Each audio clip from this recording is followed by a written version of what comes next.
All right, today lesson 6a, linear relationships in four quadrants. So in some respects, we're just sort of extending out from what we talked about yesterday. So we'll be creating linear relationships that are not proportional in four quadrants, discussing the parts that make up a linear relationship, although we've already really kind of talked about those things. And once again, that idea of the initial value or the starting value is extremely important. So let's go ahead and get started. So now you know how to find the slope. And we've got blank areas to fill in here, or sometimes we refer to that as the rate of change.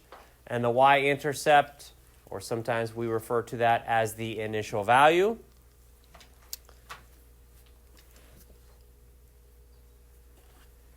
Given a linear graph, given a linear equation, and you know how to create a linear graph given the rate of change and the initial value. So once again, make sure you have all those blank areas filled in there.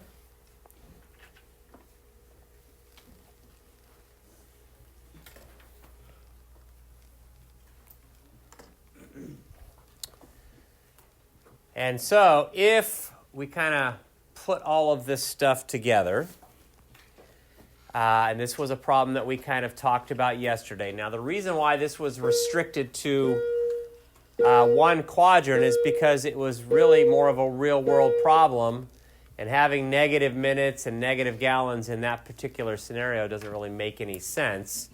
So remember, we would sort of try to figure out what our initial value was, and then use that as the starting point to create our graph. And then from there, going with the rate of change or the slope and creating a second point so that we could actually graph that. That was from yesterday, and then we could put it together to create the equation. From this problem, once again, this is a problem that we talked about yesterday, relating the rate of change to the slope and the initial value to the y-intercept or the b value of the y-intercept.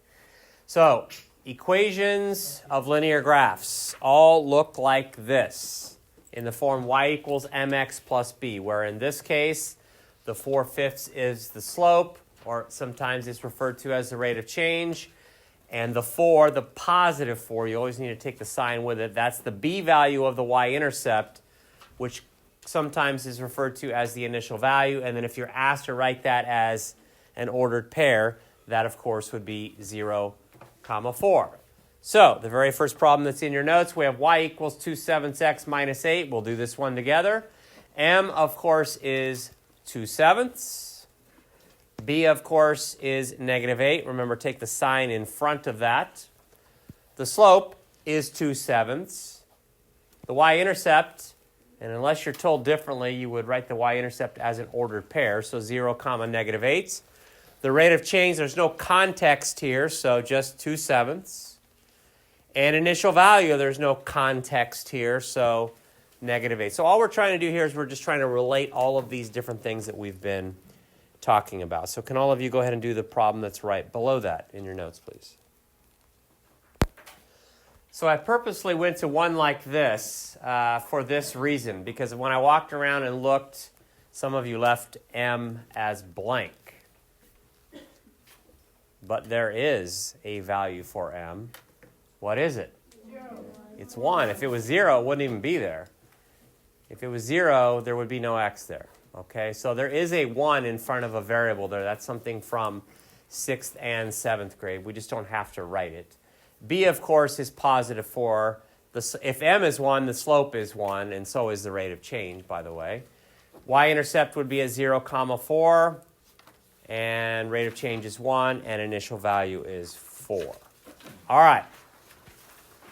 Let's go to the next page of your notes.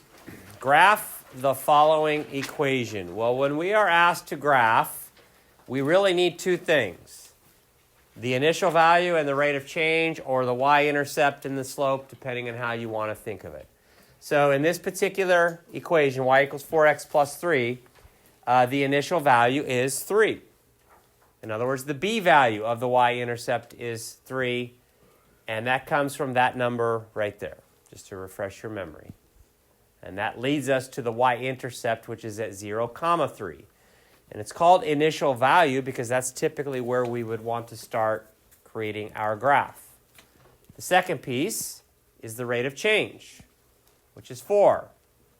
And that comes with that number right there, which is also the slope. And so from the initial value that we already plotted, the slope there is 4, which is really a vertical change of 4 and a horizontal change of 1.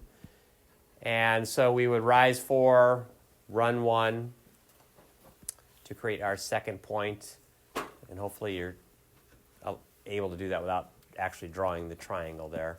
But then we would draw our graph like that. So that's just refreshing your memory from a few lessons ago. But today is about how do we take this to 4 quadrants. Well, nothing really changes.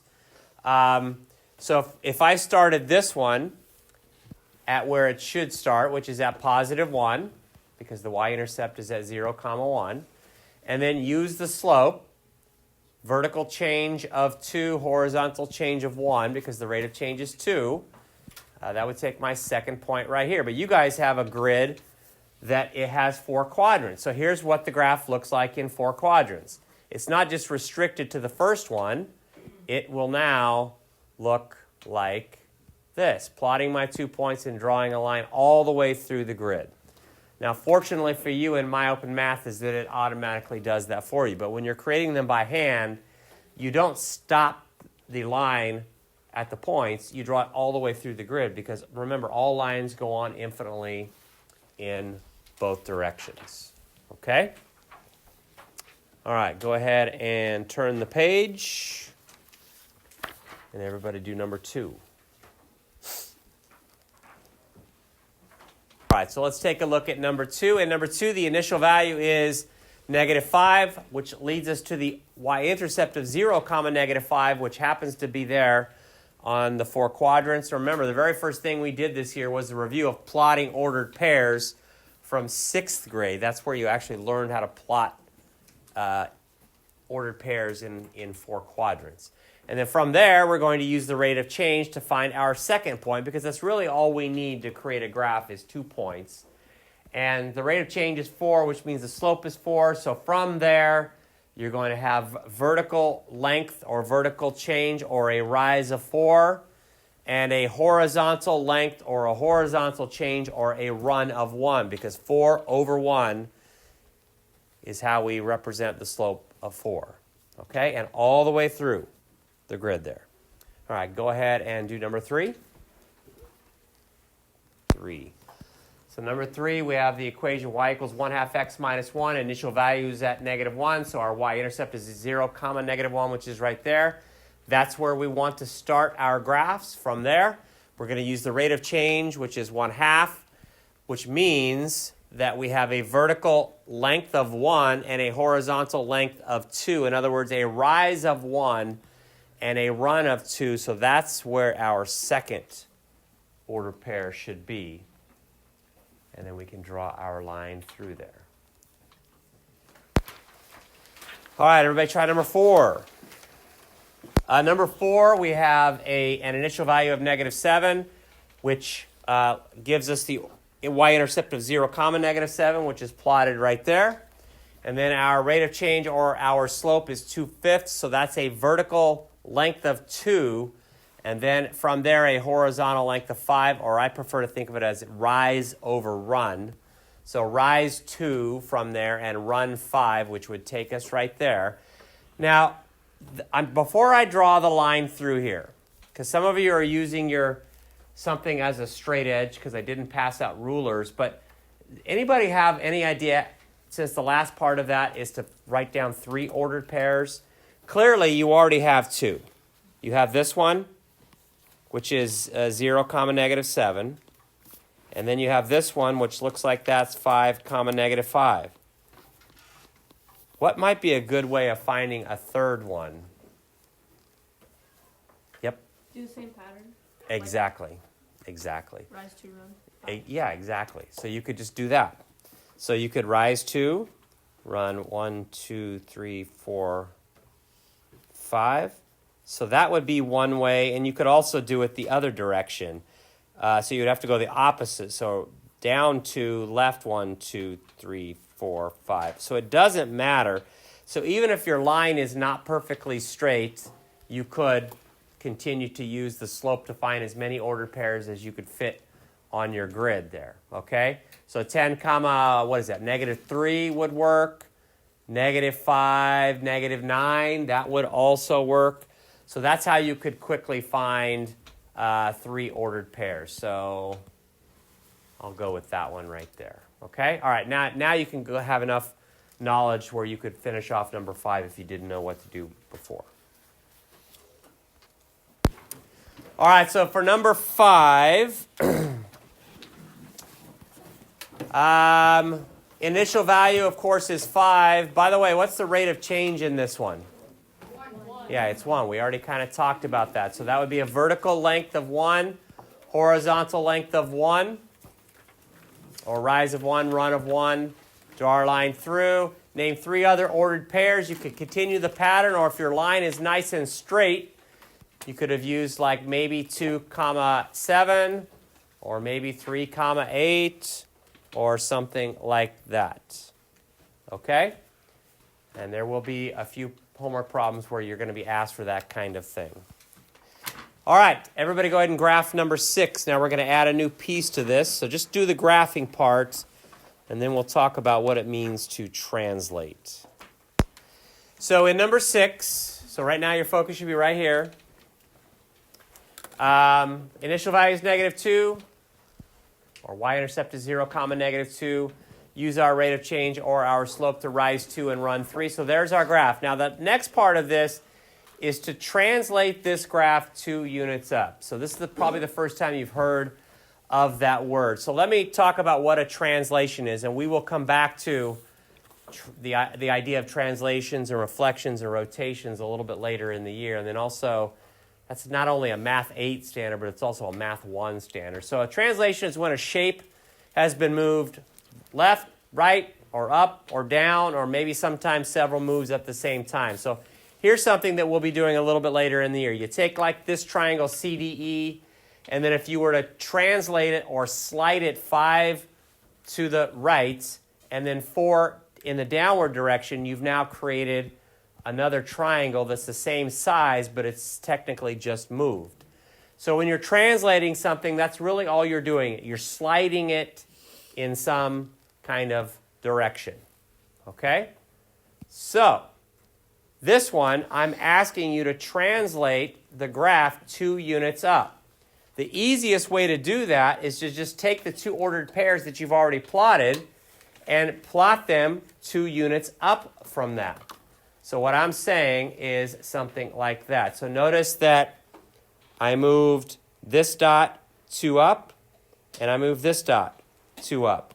That tells us that we have translated it 2 units up.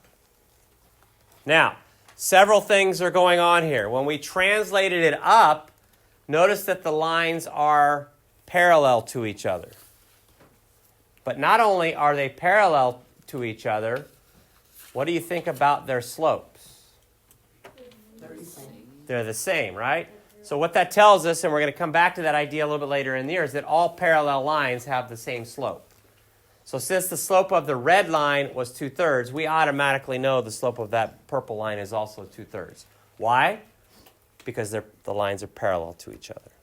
Okay? All right, now you have enough knowledge to go ahead and answer the last part, or you should anyway. The last part is, what is the equation for the translated line? Anybody know? Y equals 2/3 x minus 2. No, that was the original one. Well, I want the new one. Y equals 2/3 x. Yeah, just y equals 2/3 x, because it has, after you've moved it, it now has a y-intercept of 0, right? 0, comma 0. All right, now go ahead and do 7 all the way through.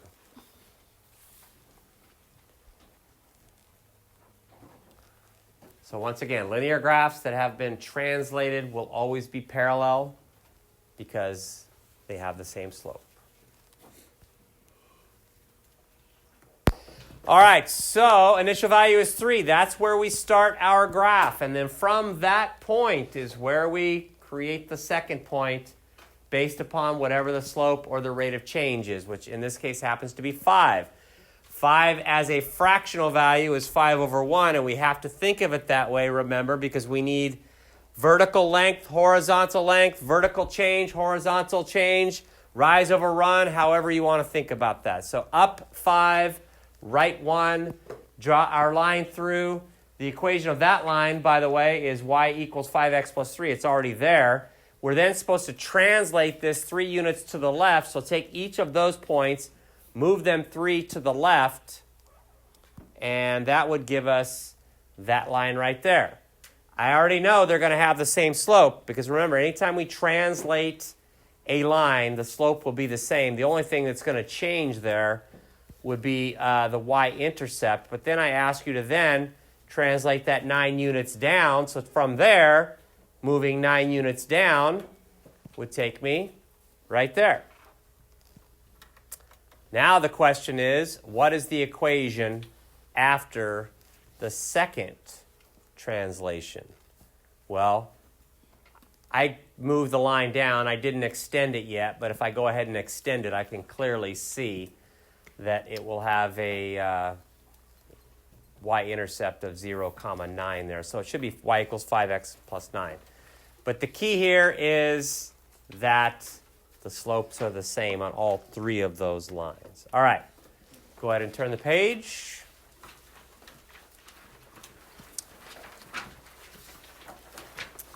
So when translating lines, parallelism is preserved. Fill in that blank area, please. What that means is that anytime you translate a line, it will be parallel to the original one.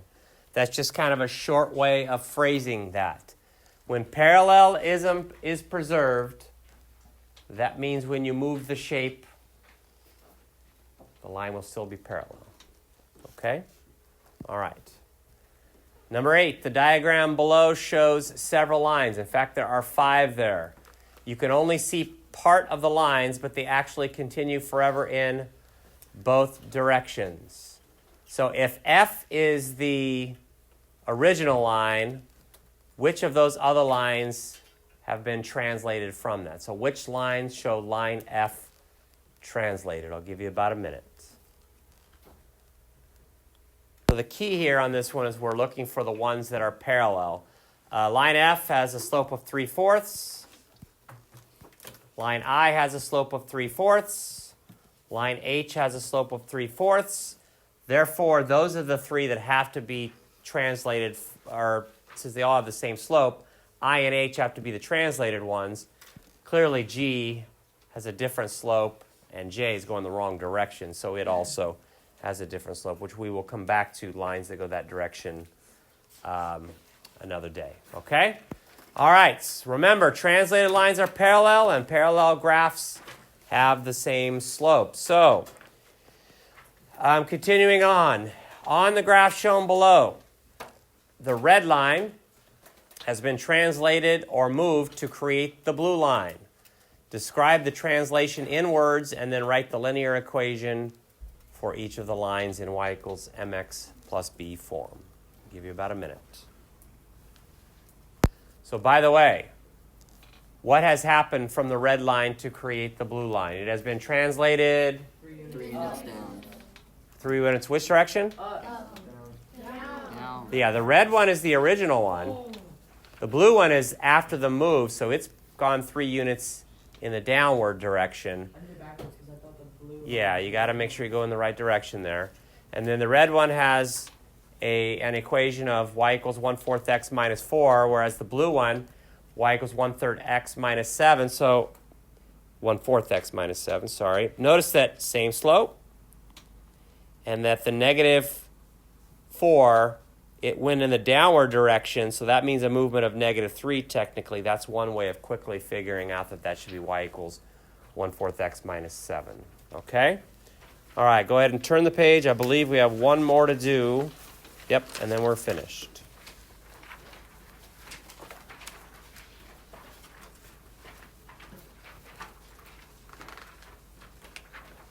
All right, so what's the move in words?